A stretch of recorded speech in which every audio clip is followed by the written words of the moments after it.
बातम्या हातकणंगलेमधून हातकणंगलेतील महायुतीच्या सभेत सदाभाऊ खोतांनी मिश्किल टोलेबाजी केली। आपण बोलण्यात हायगाय करायची नाही, मी बोलतच होतो, हातकणंगले मीच लढवणार अशी टोलेबाजी सदाभाऊ खोत यांनी केली। आपणच नाही म्हटलं तर लोक सोबत राहतील का असा सवालही सदाभाऊ खोतांनी व्यक्त केलाय। तसेच कार्यकर्त्यांना जोडून ठेवण्याचा मंत्रही सदाभाऊ खोतांनी महायुतीचे उमेदवार धैर्यशील मानेंना सांगितलं।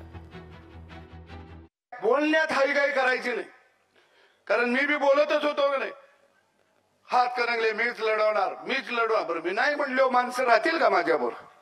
येईल तो गाडी म्हणायचा, भाव कस काय जमत आलंय म्हणायचा, मला माहित होतं जमलेलं नाही जमत आलंय।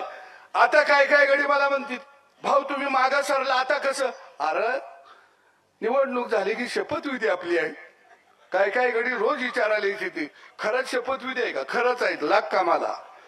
कारण सत्ता खासदार साहेब वाईट असते। मी भोगली, माझी गाडी आली, इंगोले साहेब वगैरे असायचं, हरण वाजायला लागला, मागणं 10-20 गाड्या लागायच्या प्रत्येक तालुक्यात, 1 किलोमीटर अंग असायची। मला वाटायचं आपलं वजन लय वाढायला लागले। मंत्रीपद गेलं, गाडीवालं बी गेलं, गाड्या बी गेला, मी एकटाच राहिलो।